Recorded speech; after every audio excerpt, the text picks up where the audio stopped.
All right, what's up, everybody? It's another episode of Stand Tall, and it is January 24th, 2024. We are in Chapter 6 of The Art of War, verse 25 and 26. 25. In making tactical dispositions, the highest pitch you can attain is to conceal them. Conceal your dispositions, and you will be safe from the prying of the subtlest spies, from the machinations of the wisest brains. So, the higher you can be, you can attain is to conceal. So, like, keep your thoughts to yourself. Make sure that the prying eyes, the enemy, can't see you because you're on the high ground, right? You're on the high road, and if you're doing the right thing all the time, then they can't reach you. There's no one that can bring you down, because there are those that maintain that order, and so don't sink below that order, and that's what Sun Tzu's saying here. Strategically is don't let anyone gain insight into what you're doing because you're just doing everything right. 26. How victory may be produced for them out of the enemy's own tactics. That is what the multitude cannot comprehend.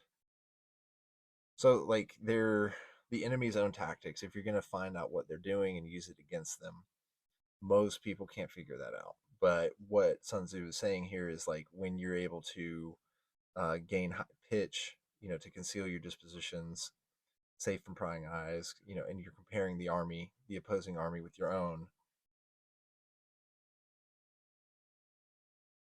knowing the enemy and their tactics, how victory may be produced for them out of the enemy's own tactics. So you have to know your enemy in order to come up with some alternate tactics that are um, counter to what they're doing. All right, we'd like to do an alternate translation. Master Sun says, therefore, the consummation of forming an army is to arrive at formlessness. When you have no form, undercover espionage cannot find out anything. Intelligence cannot form a strategy. Jing Yu says to this, first, you use emptiness and fullness to induce the enemy to adopt a specific formation while remaining unfathomable to the enemy, so that ultimately you reach formlessness. Once you have no perceptible form, you have no traces to follow. No spies cannot find any chinks to see through, and those in charge of intelligence cannot put any plans into operation. Master Sun says, victory over multitude by means of formation is unknowable to the multitudes. Everyone knows the form by which I am victorious, but no one knows the form by which I ensure victory. Mei Yaochen says that the multitudes know when you win, but they do not know that it is based on the formations of the enemy. They know the traces of attainment of victory, but do not know the abstract form that makes for victory. So when you're in this formlessness, that is abstract, right? Because you are unknowable, right? You are unfathomable. Li Quan says victory in war is apparent to all, but the science of ensuring victory is a mysterious secret, generally unknown. Right? So everybody sees the success. Everybody sees your success when you put it out to the world because of the hard work, the cycles of hard work that you do unknowingly that nobody sees, the strategizing, right?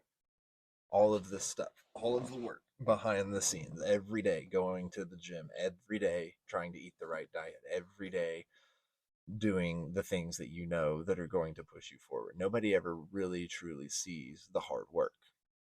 All they see is the outcome. And the outcome should be indicative of the hard work, but most people want a secret formula. They want to find out what it is.